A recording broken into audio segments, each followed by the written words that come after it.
오늘 우리에게 주신 하나님의 말씀 보도록 하겠습니다. 오늘 우리에게 주신 하나님의 말씀은 마태복음 6장 22절에서 23절입니다. 마태복음 6장 22절로 23절 말씀입니다. 우리 귀하신 하나님의 말씀 받들어서 읽도록 하겠습니다. 눈은 몸의 등불이니 그러므로 내 눈이 성하면 온 몸이 밝을 것이요 눈이 나쁘면 온 몸이 어두울 것이니 그러므로 내게 있는 빛이 어두우면 그 어둠이 얼마나 더하겠느냐. 아멘. 이 말씀은 살아계신 하나님의 말씀입니다. 지난 시간에 하늘의 보물을 쌓으라는 예수님의 말씀을 함께 살펴봤습니다. 지혜 있는 사람은 하늘의 보물을 쌓습니다. 믿음이 있는 사람도 하늘의 보물을 쌓습니다. 하나님을 아는 사람은 하늘의 보물을 쌓습니다. 땅의 보물을 쌓는 미련하고 믿음 없는 자가 되지 마시고 하늘의 보물을 쌓는 그리고 하나님의 뜻대로 사는 여러분이 되십시오. 예수님은 하늘의 보물을 쌓으라는 말씀을 주신 다음에 이제 눈에 관한 말씀을 하십니다. 예수님께서 눈은 몸의 등불이라는 말씀을 먼저 하시는데요. 그리고 눈이 성하면 온 몸이 밝을 것이고 눈이 나쁘면 온 몸이 어두울 것이라고 말씀하셨습니다. 주님은 눈에 대한 이 간단한 진리를 설명한 후에 이렇게 결론을 맺습니다. 그러므로 내게 있는 빛이 어두우면 그 어둠이 얼마나 더하겠느냐. 오늘 말씀은 간단하고 짧습니다. 그리고 이전에 지난주에 주셨던 말씀과도 깊은 연관이 있는 말씀입니다. 그런데 또 뭐 짧지만 그럼에도 우리가 깊게 생각할 것들이 많이 제시되고 있습니다. 일단 먼저 눈은 몸의 등불이라고 말씀하셨는데요. 등불은 불을 밝히는 데 사용하죠. 사실 지금 오늘을 살아가는 사람들은 등불을 보기가 어렵습니다. 우리 그런 거 잘 안 쓰니까 우리 전기불 쓰죠. 네. 근데 어쨌든 예전에는 이런 등불들을 활용해 가지고 불을 밝히는 데 썼습니다. 그리고 등불을 켜서 밝히는 것은 이 명확하게 잘 보고 판단하기 위해서입니다. 그런데 바로 눈이 그러한 역할을 한다는 겁니다. 그러니까 즉 눈은 무엇인가를 보고 판단하기 위해서 존재하는 겁니다. 그런데 예수님의 말씀에서는 사람의 눈을 등불이라고 합니다. 사람의 눈이 등불이다 이렇게 얘기하셨으니까 그냥 사람의 눈은 등불을 보는 역할을 한다 이게 아니고 그냥 사람의 눈 자체가 등불이다라고 얘기를 하셨어요. 이건 마치 사람의 눈이 빛을 내는 등불인 것처럼 생각이 됩니다. 하지만 눈이 실제로 빛을 내는 것은 아니죠. 고양이과 동물들은 안광이라고 해서 눈에서 빛이 나긴 합니다. 근데 사람이 그러지는 않죠. 아주 약하게 빛이 있다고는 하는데 그걸 등불에 비유하기에는 아무래도 좀 어려움이 있습니다. 그런데 여러분 실제 눈이 빛을 내는 건 아니지만 우리가 몸을 움직일 때 눈에 보이는 것을 통해서 몸이 반응을 하죠. 그래서 몸의 등불이라는 표현을 쓴 겁니다. 그러니까 등불이 있어야 우리가 무엇인가를 확인하고 감지하고 움직이면서 활동할 수 있는 것처럼 몸의 등불로서 눈이 그 역할을 감당하고 있다라는 거죠. 우리는 주님의 말씀에서 분명한 대조를 찾을 수 있는데요. 눈이 성하면 온몸이 밝을 것이고 눈이 나쁘면 온몸이 어두울 것이라는 겁니다. 이 말씀을 크게 두 가지로 나눠서 생각을 해볼 수 있는데요. 하나는 돈에 대한 것입니다.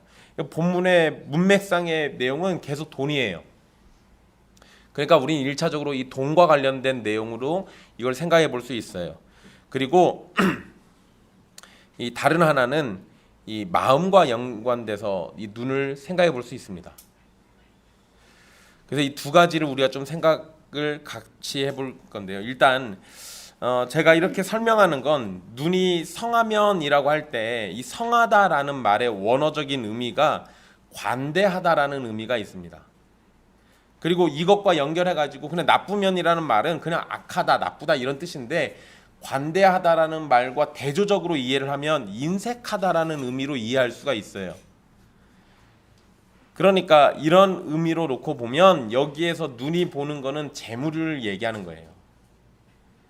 재물에 있어서 눈이 관대하거나 또는 재물에 있어서 눈이 인색하거나 이것을 의미하는 걸로 생각해 볼 수 있습니다. 그리고 그에 대한 태도는 결국 관대한 것인지 인색한 것인지에 따라 우리 몸이 겪는 결과가 다르게 나타난다는 거예요. 우리가 돈에 집착하고 인색하고 자신만을 위한다면 분명 우리는 몸과 영혼이 어둠에 빠지게 될 겁니다. 그리고 그리스도인들은 돈에 집착하지 않고 관대한 마음을 가지고 재물을 대하죠. 그러니까 분명히 실제 그리스도인, 참된 그리스도인 또는 하나님의 백성이라면 여기에서의 태도는 분명한 거예요. 명확합니다. 그래서 비천하거나 풍부하거나 어떠한 상황에서도 만족하며 살 수 있는 것이 참된 그리스도인들, 하나님의 백성들입니다. 성령으로 거듭난 신자들은 재물에 대해서 그래야 합니다. 악한 눈은, 그러니까 인색한 눈은 땅에 쌓인 재물을 보면서 행복해할 거고, 순수하고 선한 눈, 관대한 눈은 하늘에 쌓은 재물을 보며 하늘의 기쁨과 상을 누리게 될 겁니다. 하지만 악한 눈은 땅에 쌓인 재물을 보면서 행복하는 건 일순간이에요. 결국에는 썩어가는 땅의 재물을 보게 될 겁니다. 그리고 순수하고 선하고 관대한 눈은 썩지 않는 하늘의 보물을 바라보면서 하늘의 복을 누리게 될 겁니다. 문맥 속에서 이해한다면 보물을 땅에 쌓을 것이냐 하늘에 쌓을 것이냐라는 주제와 24절에서 하나님을 섬길 것이냐 재물을 섬길 것이냐를 묻고 있기 때문에 오늘 본문은 분명히 1차적으로는 돈과 관련된 게 맞아요. 그래서 관대한 것과 인색한 것의 의미로 이해하는 게 먼저입니다. 그래서 지금 그렇게 설명해 드린 거예요. 돈을 쳐다볼 때 관대한 눈으로, 또 그 돈과 관련해 가지고 내가 사람들을 쳐다볼 때 관대한 눈으로 쳐다볼 것인지 아니면 인색한 눈으로 그 돈을 아까워하면서 쳐다볼 것인지, 이건 분명히 사람의 태도가 달라지게 돼 있어요.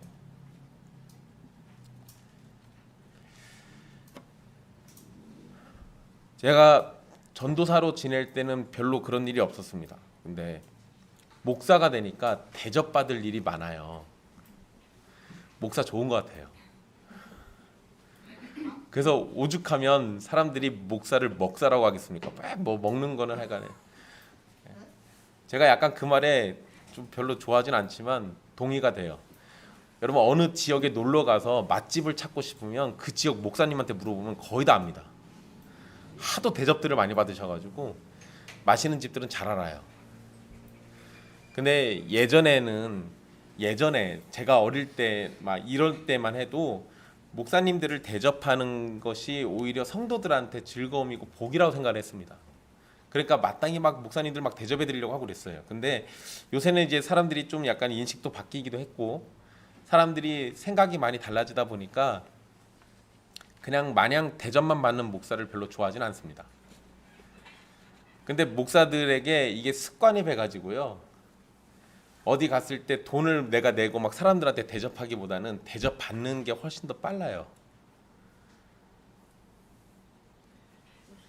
그러니까 먹는 거에 있어서 대접받는 것과 생각해 보면 목사님들은 관대하기보다는 인색한 편이라는 평가를 많이 받기도 합니다.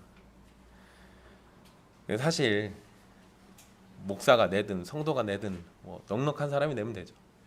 마음이 있는 사람이 돈을 내게 돼 있어요. 근데 제가 목사로서 지내면서 그런 부분들 때문에 성도들이 열심히 섬기고 대접하면서도 동시에 욕을 하더라고요.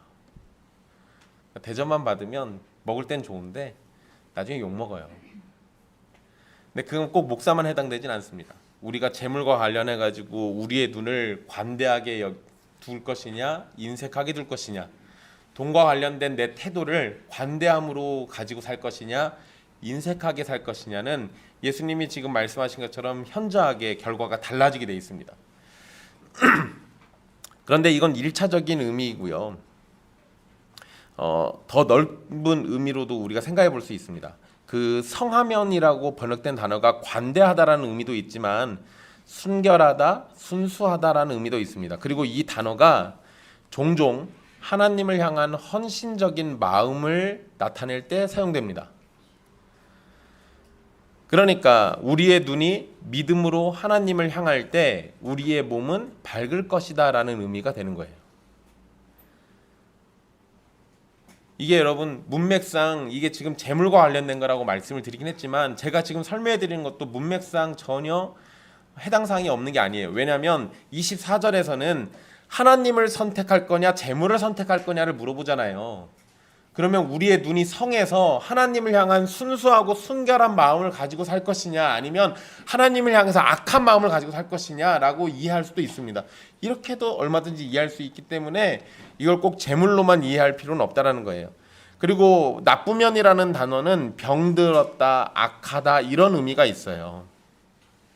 그러니까 우리 눈이 악하면 온몸이 어두울 겁니다. 우리 눈이 악해서 믿음으로 하나님의 빛을 보지 못하면 우리의 삶은 악한 길로 인도되고 우리의 온몸은 어둠에 빠지게 되는 겁니다.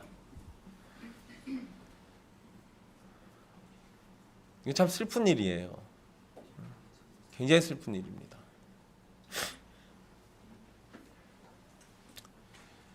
여러분 여러분들 잘 모르실 수도 있으니까 최근에 페이스북에서 그 유신진화론이라는 것 때문에 막 목사들끼리 쌈나고 난리가 났어요. 유신진화론이란 말 들어보셨습니까? 성도들은 별로 관심 없어요. 대부분 신학적 논쟁은 목사들끼리 합니다. 근데 여러분 유신진화론이라는 말이 뭐냐면 그러니까 우리가 이 세상을 우리 성경은 하나님이 창조하셨다라고 얘기하잖아요. 그런데 과학자들은 아니 하나님이 창조한 게 아니라 진화에 의해서 이게 이렇게 조금씩 발전하고 있는 거야라고 얘기를 하기도 합니다. 그러다 보니까 무신론, 그러니까 이 진화론적인 관점으로 세상을 볼 거냐 아니면 우리처럼 하나님이 지으신 창조의 관점으로 세상을 볼 거냐 이거 가지고 논쟁들이 있었죠. 그런데 일부 과학자들이 두 개를 합친 거예요. 하나님이 지으셨는데 진화라는 걸 통해서 이 세상이 만들어지게 하셨어라고 이야기를 하는 겁니다. 그래서 생각보다 그거를 따르는 사람들이 많아요.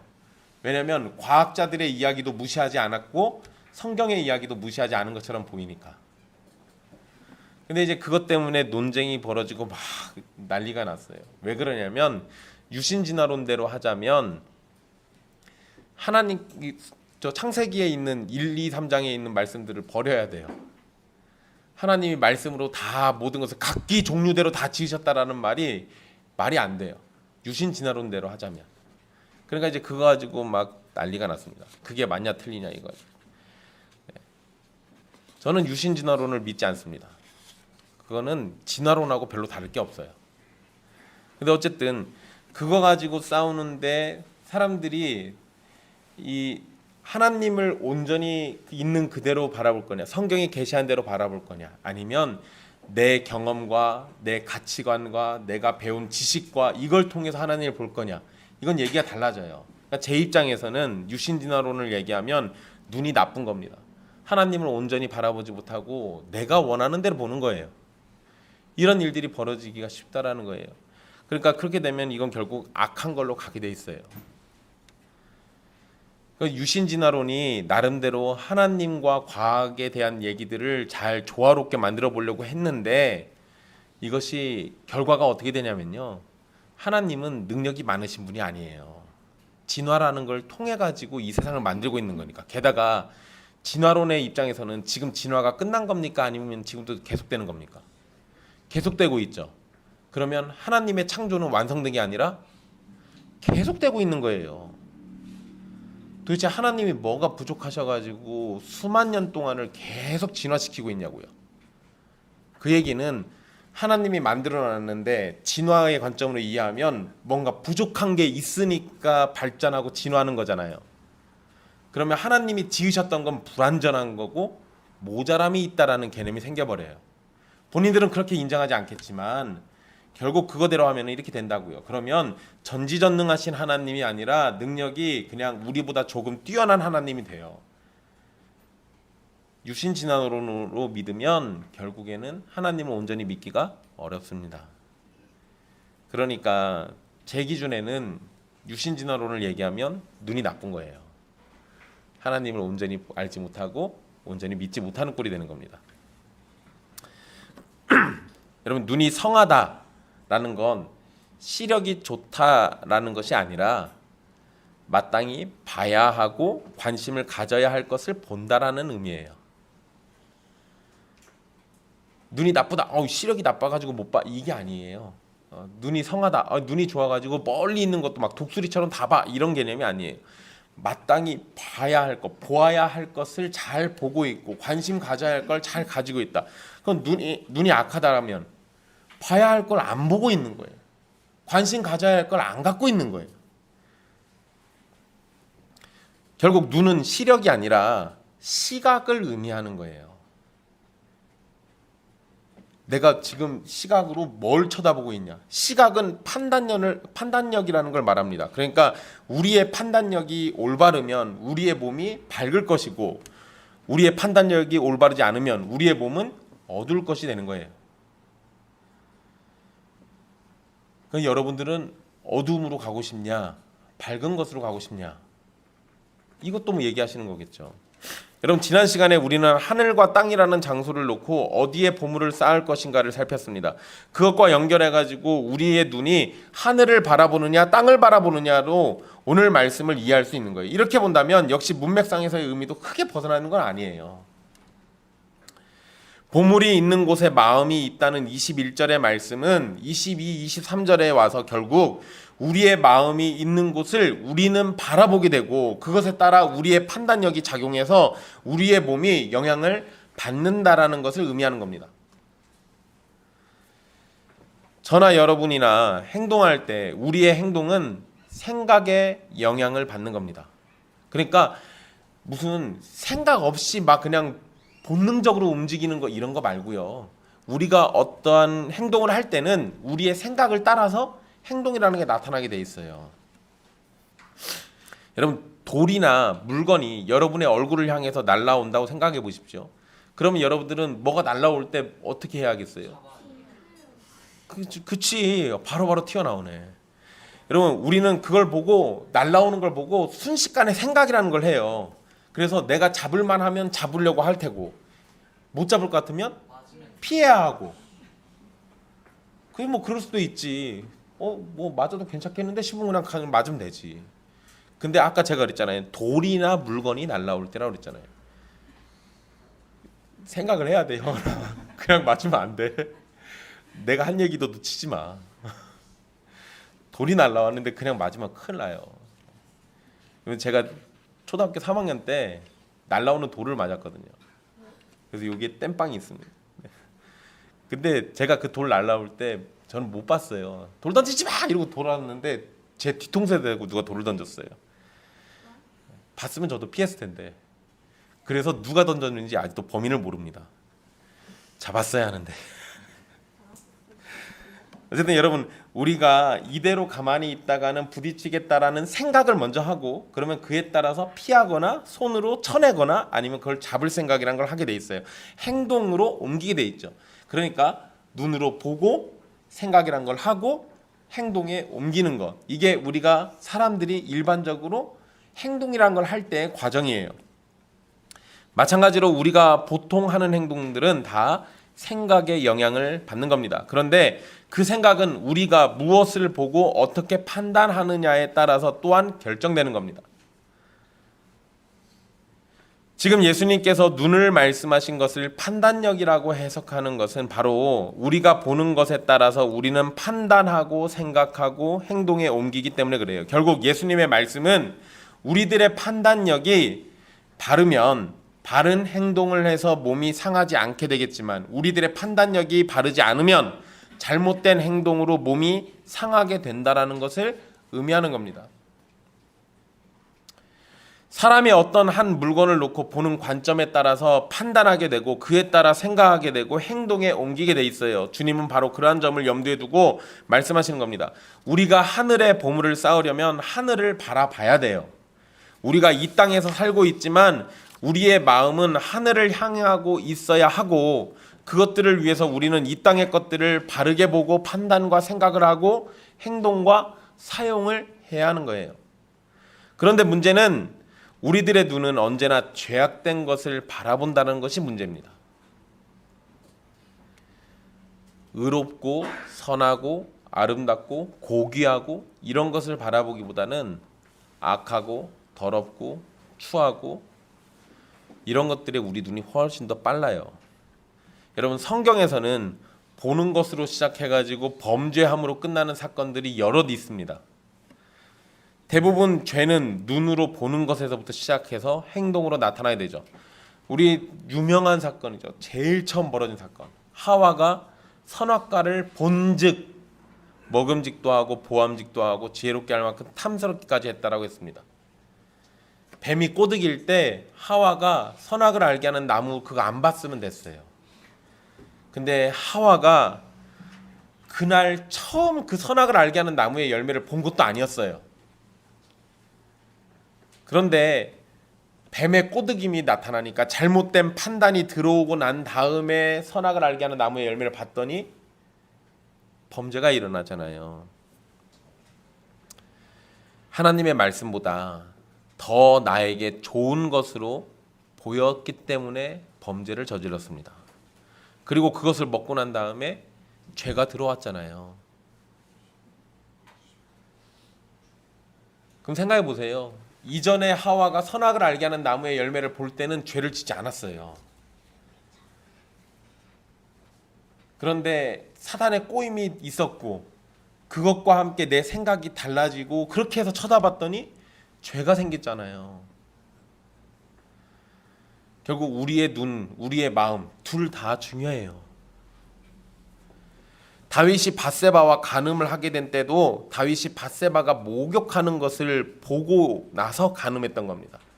그냥 다윗이 밧세바가 목욕하는 걸 볼 때 어쩌면 그냥 지나쳐 버리거나 서둘러 그 자리를 피할 수도 있었을 겁니다. 그렇지만 다윗은 밧세바를 보고 잘못된 판단을 해서 음행을 저지르게 된 거예요. 우리들의 삶도 잘 생각해 보십시오. 사자성어에 견물생심이란 말이 있죠. 어떤 물건을 실제로 보고 난 후에 가지고 싶은 욕심이 생기는 겁니다. 우리가 욕심을 부리는 것들도 우리 눈으로 그것을 보고 난 후에 생기게 되는 거예요. 사실 뭐 그게 뭔지 잘 모르는 상태에서는 욕심이라는 게 생기진 않아요. 근데 그것이 무엇인지 알거나 보게 됐을 때는 욕심이라는 게 작용하게 되죠. 보물이 있는 곳에 마음이 있다는 말씀을 연결해 생각해 보십시오. 만약에 우리가 하나님을 보물로 여기고 우리의 마음이 하늘을 향하고 있다면 우리가 이 땅에서 보는 것들은 하나님의 영광을 위하게 되는 겁니다. 우리에게 많은 돈이 생긴다 해도 하나님을 보물로 여기는 사람은 그것에 마음을 팔지 않아요. 많은 돈에다가 마음을 팔지 않는 겁니다. 그것들로, 그 많은 돈들로 어떻게 하나님의 영광을 구할 것인가, 또는 하나님의 나라를 위해서 어떻게 쓸 것인가, 또는 그걸로 적어도 내가 어떻게 하면 범죄를 저지르지 않고 의로운 삶을 살 수 있을 것인가, 이런 걸 고민하겠죠. 하나님이 마음의 중심에 없고 그냥 많은 돈만 바라본다면 죄를 짓기가 쉬워요. 만약 우리에게 궁핍함이 온다 하더라도 하나님을 보물로 여기는 사람은 우리의 궁핍함을 해결해 주겠다는 거짓된 유혹이나 미신적 신앙에 빠지지 않고 온전히 그 궁핍함까지도 섭리하시는 하나님을 바라볼 겁니다.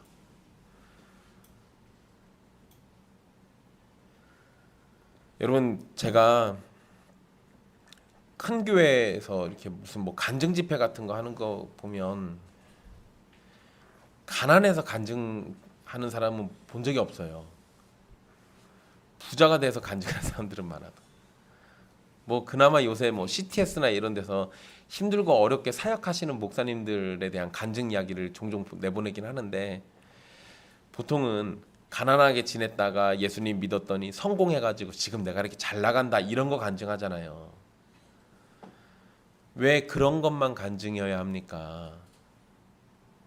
예수님을 열심히 믿었는데 여전히 나에게 고난이 오지만 그 고난 속에서도 나는 믿음을 저버리지 않았습니다, 이런 간증도 우리 들을 수 있잖아요. 그런데 성공한 이야기만 간증으로 내보내는 건 결국 그 교회의 눈은 다 어디를 바라보고 있다는 거예요. 하나님이 아니라 이 땅의 것들에 눈이 돌아가 있으니까 그런 것들을 간증으로 내보내는 거라고요.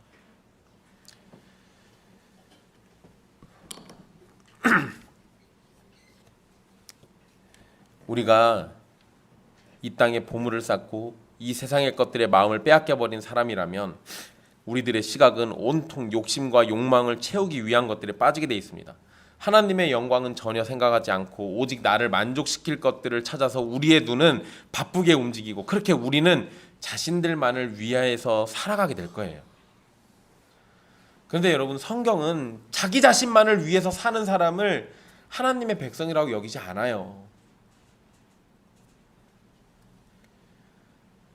그러니까 우리의 시각은 무엇을 바라봐야 하는지, 우리의 마음은 어디를 향해 있어야 하는지 성경은 너무나도 명확하게 가르쳐주고 있다고요.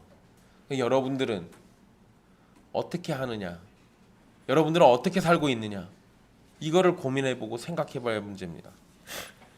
여러분, 아더 핑크라는 목사님이 이 나쁜 눈에 대해서 세 가지를 보지 못한다라는 말을 자기 책에다 써놨어요. 제가 그 세 가지 말씀해 드릴게요. 일단 첫 번째는 하나님의 임재를 보지 못한답니다. 나쁜 눈은 너무 악해서 하나님이 임재하시는 걸 보지 못한대요. 그래서 그렇게 하나님의 임재를 보지 못하는 눈이라면 사람들 앞에서는 두려워서 함부로 하지 못하는 일들을 사람들의 눈이 없을 때는 거침없이 행합니다. 그러나 사람들의 눈이 없는 그러한 중에도 하나님께서 살펴보신다라는 건 전혀 알지 못하는 거죠. 그러니까 하나님이 안 볼 때는, 사람들이 안 볼 때는 아무도 나를 보는 이가 없으니까 무슨 짓이든 해도 상관없다고 생각하는 거예요. 나쁜 눈은 그렇습니다. 그런데 성한 눈이라면 아무도 보는 이 없을 때 사람은 나를 보지 못한다 하더라도 내가 골방에 숨어 있어도 나를 감찰하시는 하나님이 계시다라는 걸 알 거예요. 사람들의 눈은 두려워서 벌벌벌 떨면서 하나님의 눈은 두려워하지 않는 것은 무슨 마음으로 그러겠습니까? 자신을 쳐다보는 사람들의 눈은 두려워하면서 언제나 우리를 지켜보는 하나님의 눈은 두려워하지 않는다라고 한다면 그런 사람은 믿음이 없는 사람인 거예요. 믿음이 없으니까 그런 식으로 하나님의 눈을 두려워하지 않는 겁니다. 우리를 사랑으로 항상 쳐다보시며 우리를 살피시는 하나님이 계시다라는 걸 기억해야 돼요. 우리는 실제 눈으로 하나님이 우리를 쳐다보시는 것을 볼 수는 없습니다. 여러분들의 눈으로 하나님이 지금 여러분들을 쳐다보고 있다는 사실을 눈으로는 절대 볼 수는 없을 거예요. 그런데 여러분, 믿음으로 하나님께서 항상 나를 쳐다보고 계시다는 사실을 깨달으세요. 사실 여러분, 우리가 우리 눈으로 하나님을 볼 수 있으면, 그래서 하나님이 나를 수시로 계속 쳐다보고 있다는 걸 내가 내 눈으로 보게 된다면 그럼 여러분들 무서워서 죄는 안 짓겠죠. 근데 여러분, 그게 그러면 믿음으로 죄를 안 짓는 겁니까? 두려워서 죄를 안 짓는 겁니까? 두려워서 죄를 안 짓는 건 참 믿음으로 행한 게 아니잖아요. 믿음으로 행하지 않은 모든 건 다 죄라고 했어요.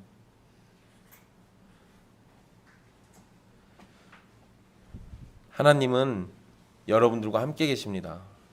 나쁜 눈으로 함께 하시는 하나님을 바라보지 못하는 죄를 짓지 마십시오. 성한 눈으로 여러분들과 함께 하시는 하나님을 보세요. 두 번째로 하나님의 섭리를 보지 못한다라고 얘기합니다. 여러분, 우리는 성경을 통해서 세상에 일어나는 모든 일들이 하나님의 섭리 가운데 있다라는 걸 배우게 됩니다. 그렇기 때문에 우리가 부자가 되든지 가난하게 되든지 모든 것은 하나님의 섭리에 있다라는 것을 기억하고 겸손히 하나님의 전능하신 능력과 우리를 이끄시는 손길에 의지하는 모습으로 나가야 돼요. 하지만 하나님의 섭리를 보지 못하는 나쁜 눈은 하나님을 의지하기보다는 사람을 의지하거나 세상의 방법들 자체에 의지하게 됩니다. 그리고 자신을 살피시고 돌보시는 하나님의 섭리를 모르기 때문에 감사할 줄도 모르고 자신의 능력이나 자신이 의지하는 사람이나 다른 것들을 높이고 그러한 것들에만 감사합니다. 하나님이 아닌 것을 하나님과 동등하게 생각하거나 하나님을 대신할 수 있다고 생각하는 건 우상숭배예요. 결국 나쁜 눈은 하나님을 치워버리고 우상을 마음속에 들여놓는 거예요. 하나님이 섭리하십니다. 하나님이 섭리하지 않는 곳이 없어요. 그렇다면 여러분들은 여러분들의 눈을 가지고 여러분들을 섭리하시고 다스리시고 여러분들을 이끄시고 돌보시는 하나님을 바라봐야 돼요. 근데 악한 눈은 하나님을 강 건너 불구경하듯이 여길 겁니다. 우리 하나님 그런 분 아니라고요. 세 번째로 아더핑크가 지적한 건 나쁜 눈은 하나님의 공의를 깨닫지 못한다라고 얘기합니다. 하나님의 의로우심을 깨닫지 못한대요. 여러분, 우리는 하나님 앞에서 심판받게 되는 날이 분명히 옵니다. 심판이라는 게 여러분에게 있다고요. 심판을 피할 수 있는 사람은 이 세상에 아무도 없어요. 지금 당장은 심판이 없는 것처럼 세상이 흘러가겠지만 아니요, 심판이 있다고요. 하나님의 의로우심을 따라서 우리가 정죄되거나 의인으로 인정받거나 하는 날이 있다고요. 그런데 이 세상에만 눈을 팔고 있는 나쁜 눈은 심판의 날에 있을 하나님의 공의를 보지 못하고 이 땅에서 불법과 불의함으로 자신의 삶을 가득 채웁니다. 결국 이렇게 눈이 나쁜 사람은 결국 죄악에 물들어 살다가 자신의 몸과 영혼을 어둠에 빠지도록 만드는 거예요. 그래서 여러분 시편 14편 1절에 이런 말씀이 있죠. 어리석은 자는 그의 마음에 이르기를 하나님이 없다 하는도다. 그들은 부패하고 그 행실이 가증하니 선을 행하는 자가 없도다. 마음으로 이미 나쁜 눈이어서요, 하나님이 없다라고 생각을 하니까 부패하고 행실이 가증하고 선을 행하지가 않는 거예요. 나쁜 눈을 가지면 하나님의 의로우심, 하나님의 공의, 하나님의 정의, 하나님의 선, 이런 건 관심이 없어요. 눈이 나쁘면 이런 것보다 어떻게 해서든 내가 더 많이 가지고 더 많이 누리고 이럴 것만 생각한다고요. 무슨 짓을 해서든. 나쁜 눈을 가진 사람은 하나님의 존재를 부정하고 하나님의 심판이 있는 것도 부정합니다. 그렇기 때문에 자기 생각을 따라서 자기 마음대로 살면서 죄를 더하게 되는 거예요. 그런데 여러분, 이제 우리가 좀 더 심각하게 생각할 게 있죠. 좋아요, 나쁜 눈들이 다 저런데요. 그러면 우리의 눈은 어떤 겁니까? 성한 눈을 가지고 있는 거예요? 아니면 나쁜 눈을 가지고 있는 겁니까? 여러분들의 눈이 어떤가를 생각해 보시라고요. 그래, 예수님이 성한 눈 가져야 한다고 얘기하시는 것 같으니까 그래, 성한 눈 가져야지. 내가 그렇게 갖는다고 해서 가져집니까? 여러분, 저는 제가 하와나 다윗보다 눈이 더 좋다고 생각하지 않습니다. 여러분도 마찬가지일 겁니다. 여러분도 눈앞에 여러분을 만족시키고 즐겁게 할 만한 것이 있다면 하나님의 영광을 뒷전으로 하고 그것을 즐길지도 몰라요. 여러분의 눈이 하늘보다는 땅을 더 바라보고 하나님의 영광보다는 자기 만족에 더 눈을 돌리고 있다는 걸 알고 계십니까? 사람들 대부분이 그렇습니다. 지금 여러분께서 무엇을 바라보고 무엇을 소망하고 무엇에 마음을 빼앗기고 있는지 잘 생각해 보십시오. 예수님께서 이 말씀을 하실 때 주된 대상은 불신자가 아니라 예수님의 제자들이었습니다. 예수님을 따른다고 말하면서도 이 세상의 것들에 눈을 돌리고 하나님께 영광을 돌린다고 찬양을 하면서도 실제 삶은 자신의 만족과 자신의 부유함과 이런 걸 위해서 살아가는 사람들이 있기 때문에 예수님께서 지금 이런 이야기를 하고 계신 거예요. 게다가 교회 역사 속에서 나쁜 눈과 성한 눈은 항상 존재해 왔습니다. 신자들이 모인 교회에 항상 성한 눈으로 사람들이 있지 않았어요. 나쁜 눈을 가진 사람들이 어느 시대나 항상 있었습니다. 바라기는 여러분들이 그런 사람들이 되지 않았기를, 여러분의 눈이 나쁜 눈이 아니라 성한 눈이기를 바라는 겁니다. 여러분이 만약에 성령으로 거듭난 사람이라면 하나님의 영광이 진정한 삶의 목적이 될 겁니다. 하나님의 말씀이 여러분의 등불이 되고 여러분이 성령님의 인도하심을 따라서 좋은 판단을 할 수 있게 될 겁니다. 그러나 그러한 중에도 여전히 여러분은 눈을 세상으로 돌릴 때가 있을 거예요. 진정한 신자는 바로 그런 때에 나약한 자신의 모습을 끊임없이 발견하고 우리를 온전케 하시는 하나님만을 의지하는 겁니다. 여러분, 참된 신자는 결단코 세상에 눈을 돌리지 않는다가 아니에요. 참된 신자들도 하나님을 향해서 시선을 대고 있다가 한 번씩 눈이 딴 데 돌아갈 수가 있다고요. 좋은 예가 하나 있죠. 예수님이 물 위를 걸을 때 베드로가 뭐라고 합니까? 자기도 거기 가게 해달라고 그래요. 그러니까 예수님이 오라고 그랬습니다. 그러니까 베드로가 예수님을 쳐다보고 할 때는 물에 안 빠졌죠. 그래서 옆에서 덮쳐오는 파도를 보고 고개를 돌리니까 어떻게 돼요? 거기 빠지잖아요. 그냥 비유적으로 그렇게 말씀해 드릴 수 있어요. 우리도 베드로처럼 예수님을 쳐다볼 때는, 성한 눈으로 예수님만을 바라볼 때는 물 위도 걸을 만한 대단한 권능을 나타낼 수도 있어요. 그런데 여러분, 베드로가 고개를 돌렸던 것처럼 우리도 종종 주변의 파도와 풍파와 여러 가지 반짝거리는 것들 때문에 우리가 시선을 돌려서 딴 데 쳐다볼 수도 있다고요. 근데 여러분, 그때 예수님이 어떻게 하셨습니까? 감히 눈을 돌려 하고 베드로 버리고 하셨어요? 아니면 그런데도 베드로 건져주셨습니까? 그런데도 건져주시죠.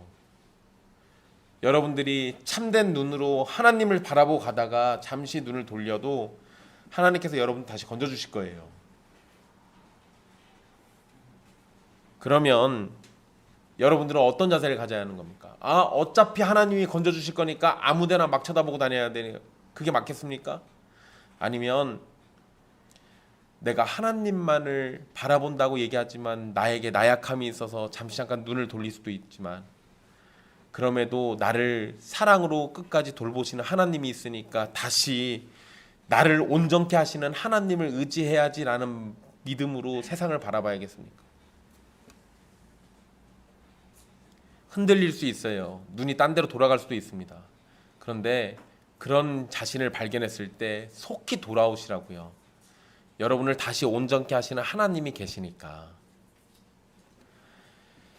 만약 여러분이 성령으로 거듭난 사람이 아니라면 여러분은 자기 만족이 삶의 목표가 되고 육신의 욕망에 굶주린 이성이 여러분을 다스리게 될 겁니다. 그런 사람은 자신의 몸을 죽이면서도 그것이 올바른 일이라고 착각을 하는 중에 살다가 죽게 될 거예요. 자신의 몸을 죄악으로 밀어넣으면서도 그것이 바르고 좋은 일이라고 착각하다가 결국에는 죄 가운데서 죽을 겁니다.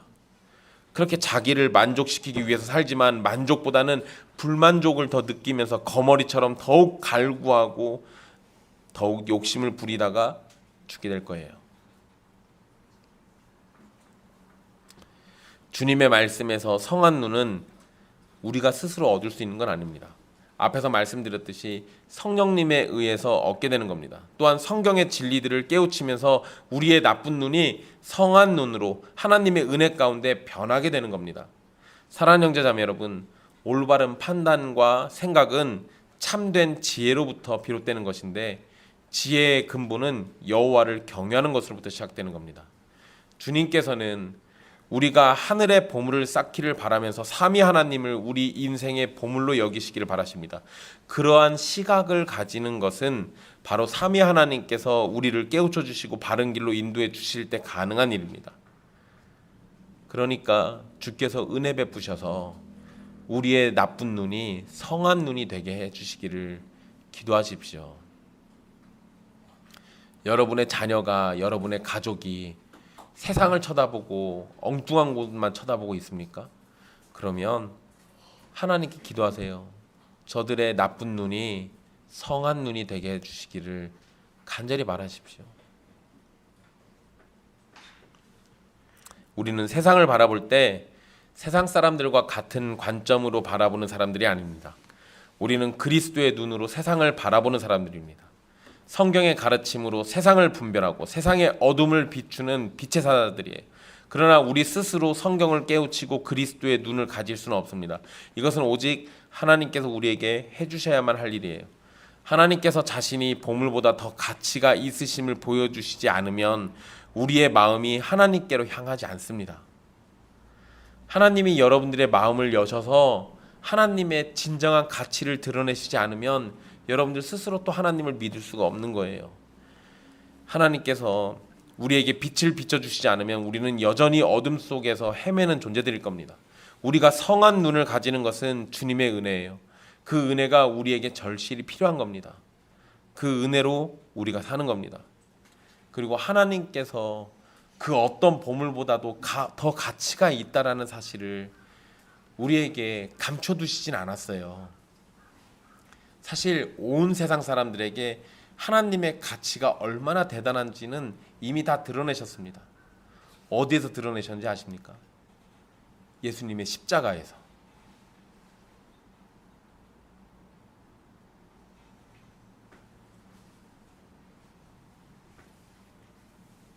내 사랑하는 아들이라는 예수님을 십자가에서 죽이시면까지 하나님은 우리의 보물이 되기를 원하셨다고요.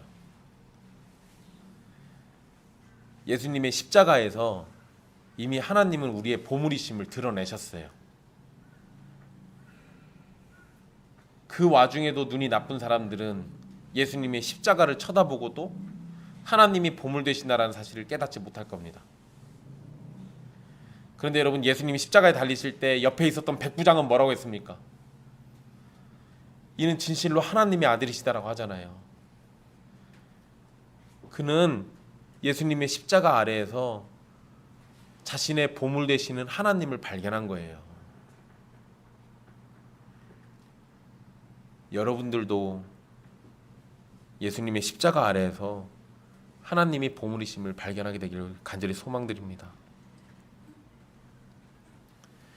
돈에 있어서는 관대한 눈을 주시고 하나님을 참되게 바라보는 온전한 눈을 주셔서 하나님의 은혜와 사랑을 깨닫고 하나님을 기쁨으로 찬송하며 살아가는 저와 여러분이 되기를 간절히 바라겠습니다. 기도하겠습니다.